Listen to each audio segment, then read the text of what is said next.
Hello guys! So ngayon ituturo ko naman sa inyo yung pag-withdraw ng from points to coins. Yan. So punta kayo dun sa withdraw and piliin nyo yung withdrawal method ng USDT.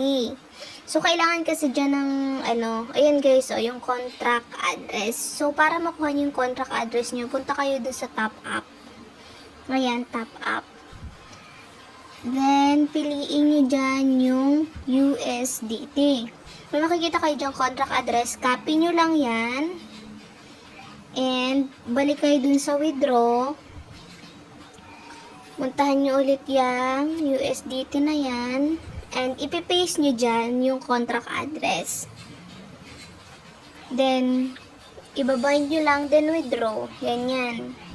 Ganyan lang siya kabilis guys, and then magno-notify yan sa inyo. Mag-notify sa inyo sa mga ilang minuto. Andiyan na siya.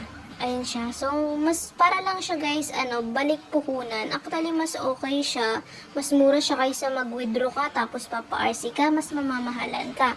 Pero kung gusto mo coins din agad, yan, ganyan na lang gawin nyo.